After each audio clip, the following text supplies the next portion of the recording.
So I'm taking some titanium white. What I want to do is to, like I've done here, I've broadened the design. So I want to do the same on the other side.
So I think I'm going to just correct this one first.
with tempera, when you're trying to make a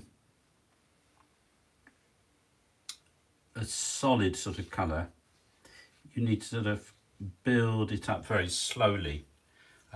It's not like acrylic, which you can make a nice, strong, dense paint, and you get it on once, and it looks fine. The other thing is that by building up these thinner layers, it in the end gives a more gentle effect on the eye.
This is my first live broadcast on YouTube, I think, and I just thought, oh, maybe some people might like to see me working on this commission. This is for an Anglican cathedral in Ireland, very ancient building and foundation, and the icon is of St Flannan, who was the first bishop of the diocese. We don't know really very much about him, which makes painting an icon a little bit more of a challenge, but I like that. And so the design I've come up with is an attempt to create a personal image, i.e. one that's not just a generic monastic episcopal figure, but one that really belongs to this diocese. So at the moment, this bit I'm working on is a bit of Insular not work. The art of the 6th, 7th century, which is really the same sort of time as St Flannan, was so distinctive, and remains so, of sort of Irish culture. So it seemed to me that that was a obvious reference point to root the icon in his era. And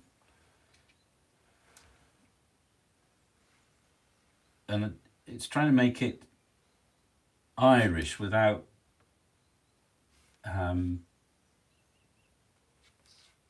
being sort of a bit crass. You know, you want some sophistication. It's a hint towards rather than a, you know, putting it in your face.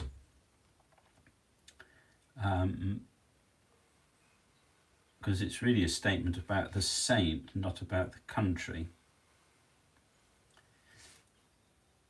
And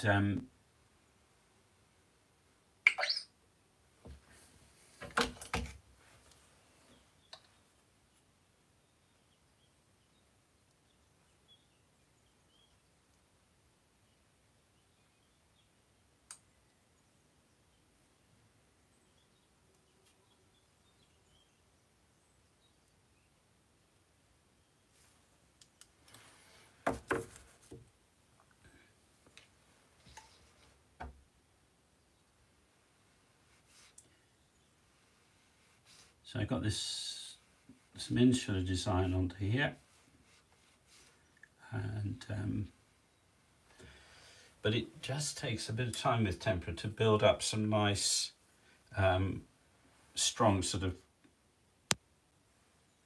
lines. I could maybe have decided to compromise on the media and used acrylic, but I think when you do that, the risk is that that would just sort of jar. What I don't want is the decoration to overwhelm everything. One of the temptations, I think, for many iconographers is to focus a lot of attention on the sort of embellishments, because in a way they're much easier to achieve, you know, especially for people who are craft people who've got a good eye, steady hand, and so forth. You can easily get what looks like a really very stunning result using that skill set by focusing on design elements. But that, to be honest, is not what the icon is about. The icon really is about communion with that saint. And so, as tempting as it is, I try to avoid doing too much of this sort of decoration and stuff and really focus on the figure. And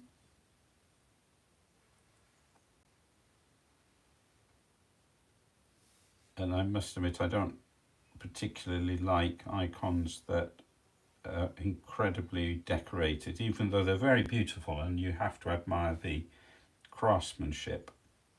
And they enhance, they give a dignity to the icon.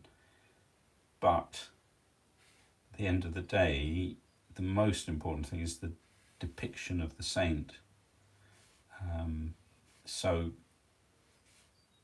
it's really how all that sort of gels together. Now then.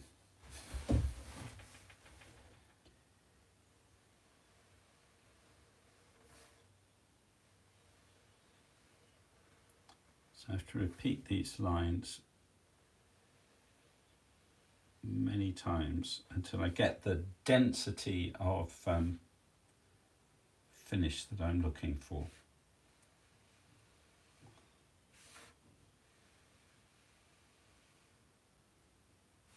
I'm sure some of you would be able to do these in a matter of minutes, but I don't have that sort of skill set. So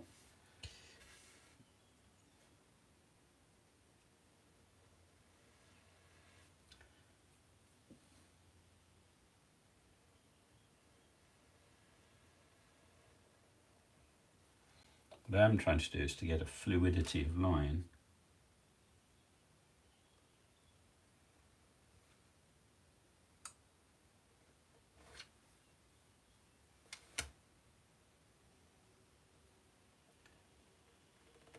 So the eye just flows along, and it's just taken on a visual journey without interruption. So your eye is engaged in a living encounter.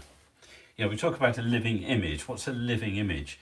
Well, it's not about looking like a person in a photograph, because that's a dead image. That's a record of a millisecond in a person's existence. Rather, we want an image that's filled itself with life. And there's all sorts of ways we can do that. We think about the universe, the way it's actually filled with life. It's its mathematical order. So having a strong, integrated, geometric base to the design is one way of ensuring that your eye is really encountering something that is all in harmony and balanced, and within that balance is things which sort of pop. St Francis de Sales described beauty as discordant harmony, and I think that's sort of like saying everything is in its order, but once you've got the order, then you can just pick little bits out and break it, and suddenly, instead of just being a repetitive pattern, which is quite a dead thing, it's predictable, you actually have something which is full of surprises. The question then is, are you making pleasant surprises or unpleasant surprises? So visually, it's actually quite easy to make unpleasant surprises, to break, to disfigure, to shock. It's far more challenging to create something which has nobility, elegance, dynamism, and is still alive in this way, that sort of grabs your attention and takes your breath away with beauty. I suppose that's the thing, isn't it? There's different sorts of beauty. There's natural beauty. So that would be where, you know, a certain amount of decoration, you know, you just look at the brilliance with which people can make brushstrokes, for example, and you're left thinking, how on earth could they just do that in a single stroke or something like that? Says he, looking at this now, trying to emulate people of far greater ability than I. But the beautiful thing about the knotwork, for example, is it's ordered, but it's how do you break the order? You don't want it to jar and just look awkward, but you want it to be something which breaks the rhythm because it knows the rhythm, and therefore it enhances its impact. So you can see what I've been doing. I'm trying to make this to match this now, broadening those lines, and trying to really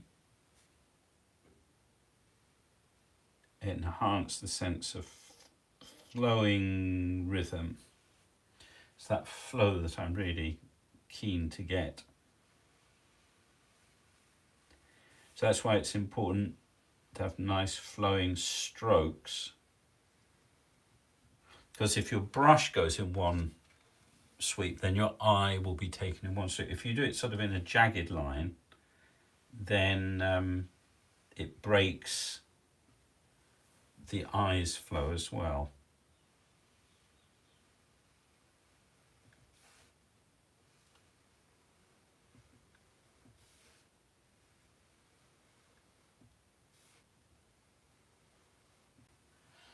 can see how many times I'm having to go over this.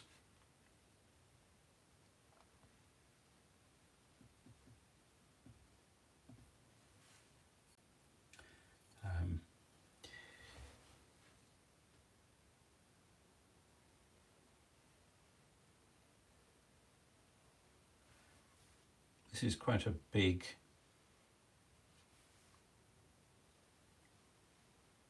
board, so it's not possible for me to sort of move it around. So I'm having to do these strokes at less than optimum angle of my arm, which is a bit of a challenge. I just want to see how I've done that here, get the same matching effect. So I'm trying to create a sort of harmony and balance between these two halves. They are actually a little different, not much, but a little bit different.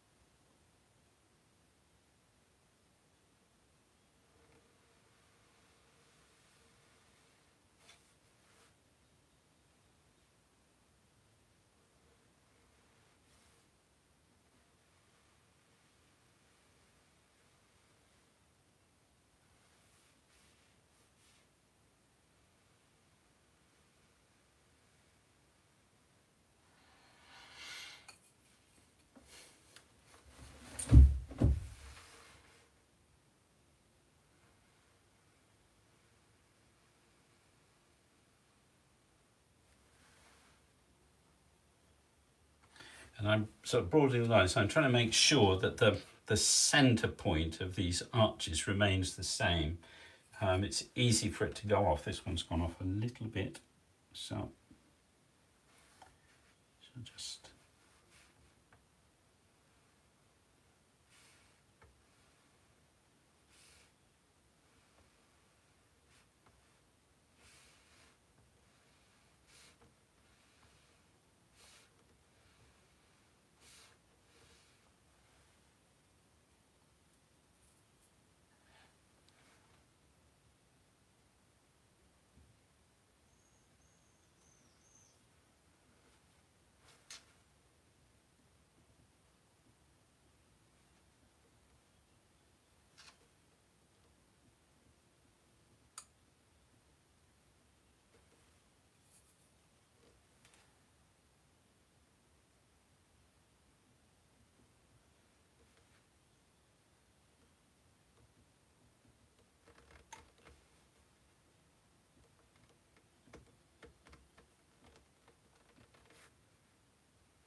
I have put this first layer of to bring this side up to this side, but this isn't the final effect. This is sort of the base. You can see maybe that these areas are more densely coloured. These are a little bit more washy. This was the first layers that I did on that. So the next thing I want to do is bring these colours up. And I'm going to change this colour to match this colour. I don't know if you can see that on the camera, but this is more of an orange red, and this is more of a resin, a carmine red. And because this colour is beautifully strong, this icon's going to fill a massive space. So it needs to have a note that really speaks, and the walls are all white and stone. So it needs something warm and arresting to draw the eye in. So I decided I prefer this red to that red. It sort of draws out this. So I'm going to put some red in there. I'm going to make some more. This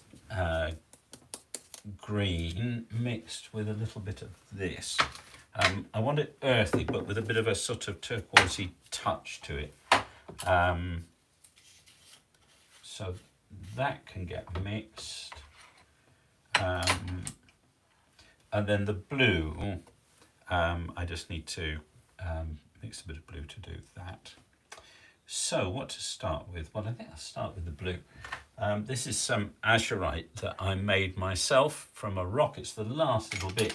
It took ages to do, and it's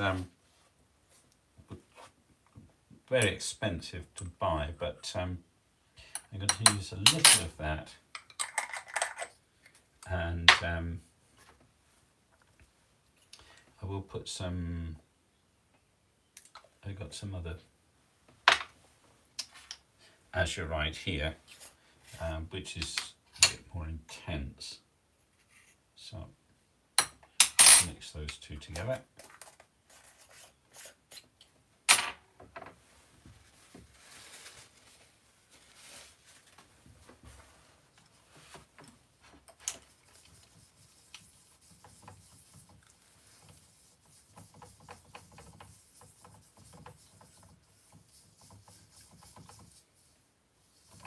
Yes, that's looking a lot better.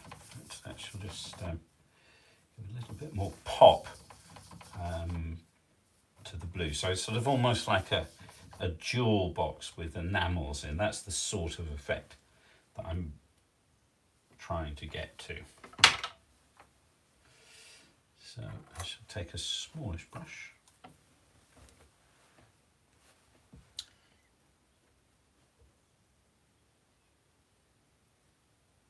This, by the way, is a little glove. It's not because I've strained my wrist, but it just stops my hand rubbing on the paint. So it's a bit like having a, this cloth underneath just to protect paint underneath. So I just putting this on quite fluid.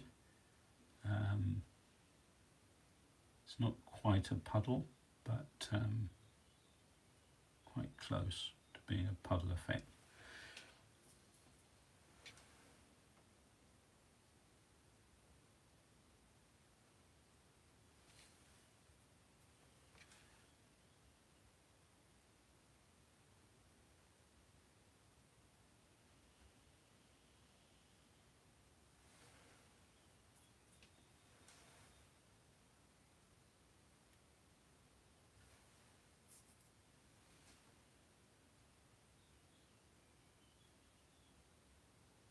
Now the good thing about, one of the fun things about tempera is the way colour works by layering.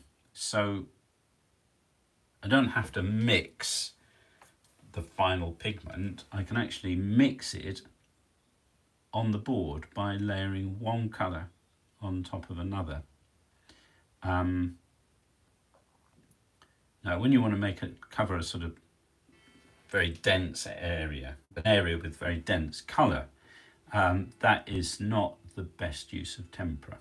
It takes a lot of hard work. But if you want to cover an area like I'm doing at the moment, instead of trying to get a solid block of colour, I'm actually enjoying having the texture of the tempera, which is sort of letting the first layer of blue that I put on there sort of come through, and it has a more gentle impact on the eye. If you look in the supermarket, all those signs that they put up to grab your attention are deliberately intrusive,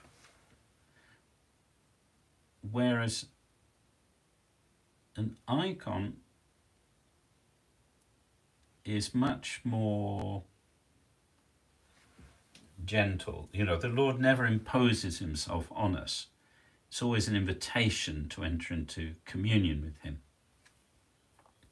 And so I think the icon should work in the same way. Too many icons, I think, are,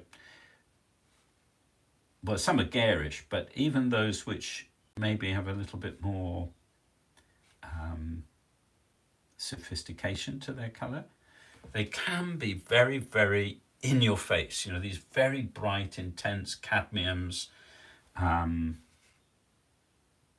that give your eye nowhere to really escape.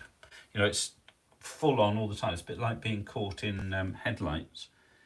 So, and especially for me, I think, having worked with tempera now for many years, I find acrylics, not just the actual range of pigments, you know, you buy them in a tube and it's sort of synthetic palette, but the actual density. You can use acrylic in a more translucent and less dense way, but that's not its natural home, if you know what I mean. It's much more a quick, easy, dense layers. You put it on, it's where you want it to be, and you move on to the next stage. Whereas with tempera, it's like, you know, I've worked on this now for what, half an hour or so, and you know, we're only just getting started, so it takes a lot of patience.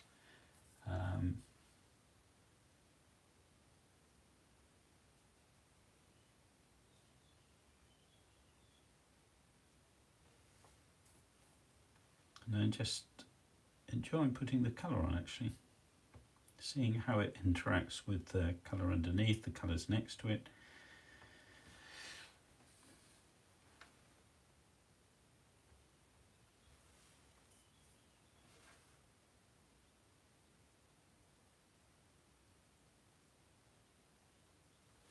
Trying to really feel the way the colours are all working together.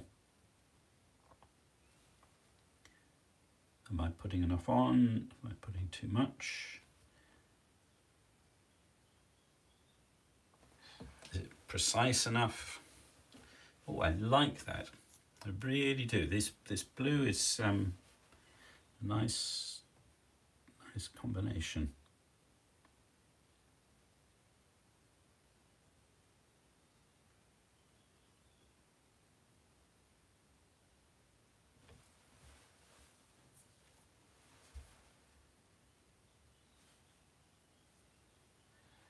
And there, for example, I just managed to pick a bit of a solid mass of pigment which hadn't sort of mixed in properly.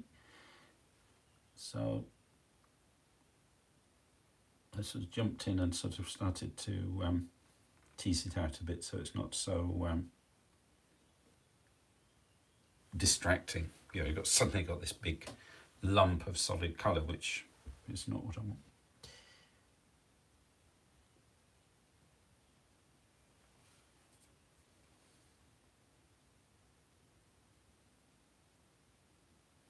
So even as something as simple as this, you know, basically colouring in a box, is actually quite a demanding process that you want to be really present to.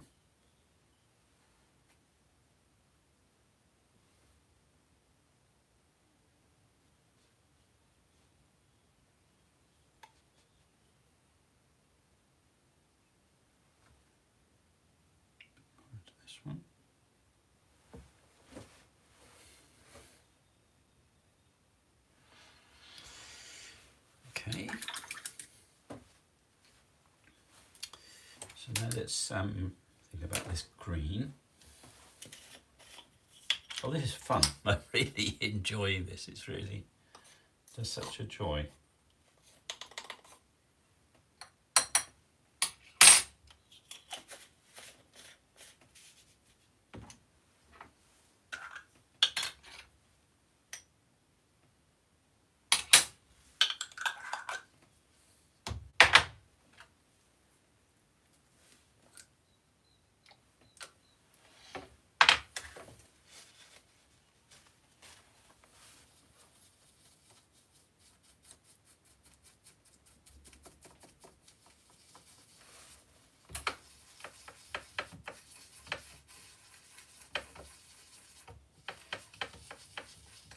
I'm not answering any questions. I don't know if anybody's made any comments even, but what I will do is once I've finished the broadcast, I'll take a look and maybe I'll answer some questions there. So if you do have questions, do feel free to ask some questions or make some comments. Let's put a bit more of this, forget what this is actually, and the name is in Russian.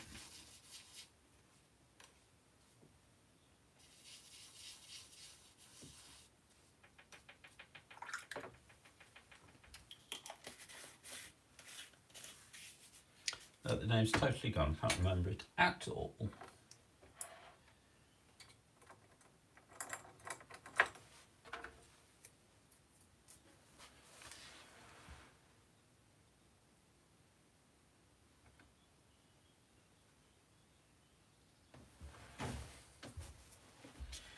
This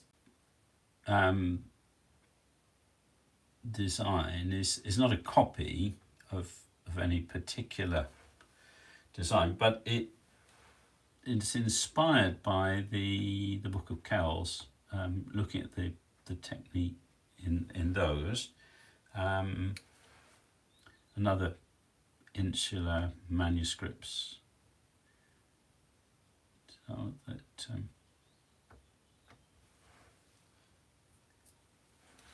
that's where my modelling has come from. And I like the way that in some of them, the background areas, they really, they create rhythms in colour.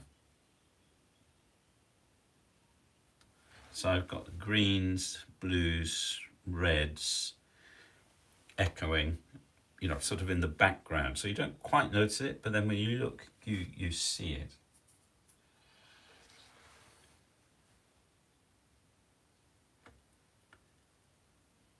St Flannan was, St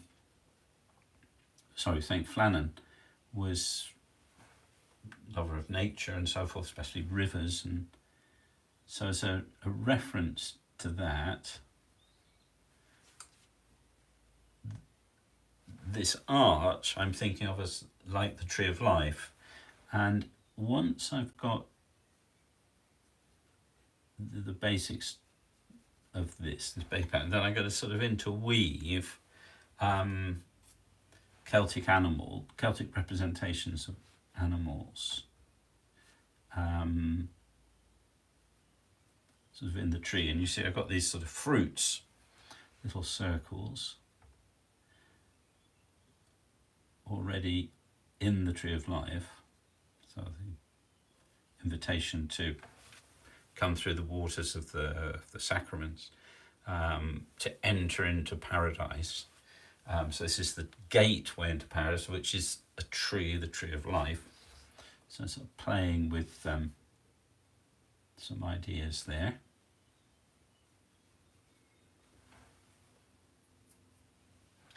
And sacraments as gateways into the kingdom of God, which is paradise, paradise regained. So lots of nice sort of echoes of things going on here.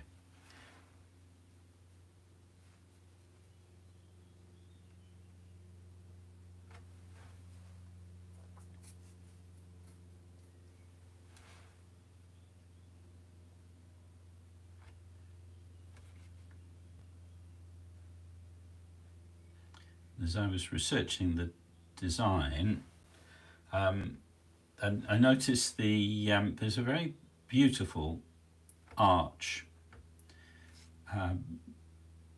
from one of the earlier incarnations of the cathedral, and it has this very distinct, it's a Romanesque arch with all these sort of diamond shapes cut into it. So I designed this to echo that feature in the cathedral. Now, that is not in an insular style, so it's not like I've just taken it, but I've interpreted this insular decoration in the light of that architectural feature. That's a good way, I think, sometimes to actually draw in elements of where your work is going to be situated. I often try and do that. Find something in the locality, either the building itself, which is ideal, because then you've got the visual reference where it's situated, or the area. It might be, particular pigments that are found in the area, particular colour of landscape, which is very distinctive, historical reference points. There's lots of ways you can sort of say this is the saint of this place, especially when you're doing a patron saint, as we're doing here, or I'm doing here, that we're looking at here. I really want this to be St Flannan of St Flannan's Cathedral, and that its full meaning comes to life in the context of where the worship of God is taking place under his patronage. So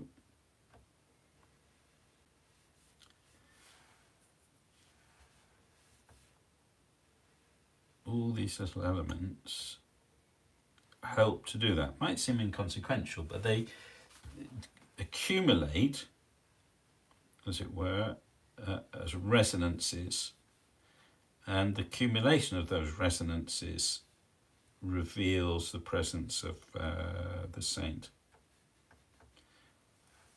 At least that's the idea behind what I'm doing.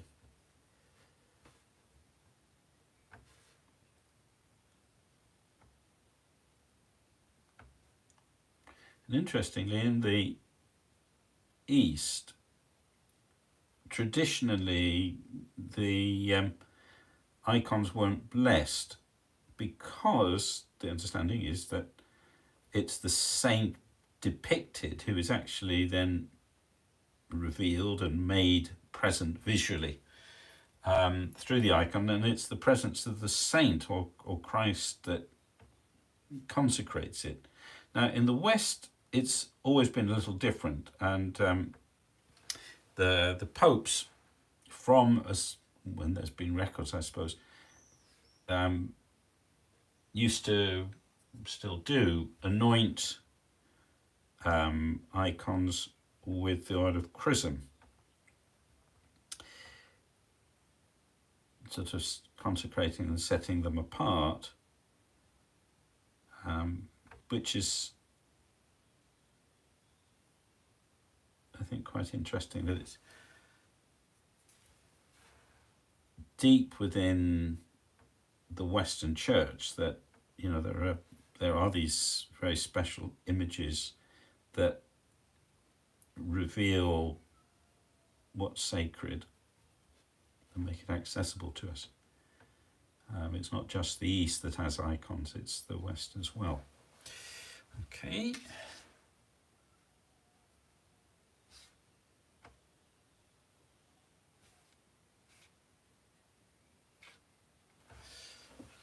That's quite lively. It's not particularly neat, but it's at least lively. And then the last thing is this red part here, and then to strengthen that over there. So I'm just going to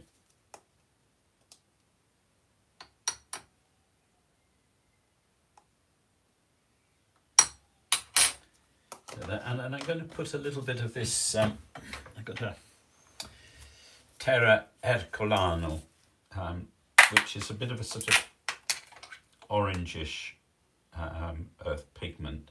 Just going to put a tad in there just to calm it down a little bit and tie it in with these more earthly tones.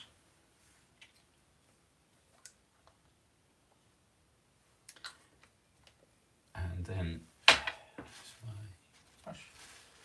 I hope this isn't well, I hope that this is of interest to you. It wasn't a planned broadcast, but I just thought some people might be interested to watch in on a artistic process. Just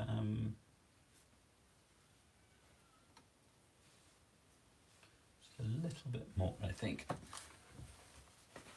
This pigment.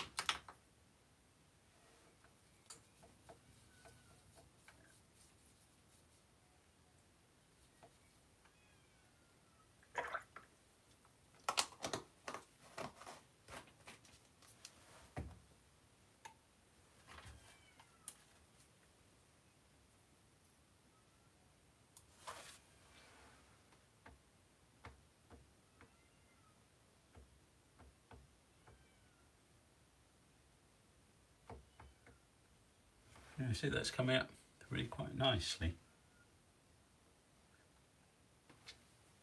Anyway, there we are, folks. I hope you've enjoyed this bit of a broadcast. I might return later to give you a sort of a little update. You can see how it's going. Yeah, thanks for being with me, and see you all again soon. And then, how do I stop?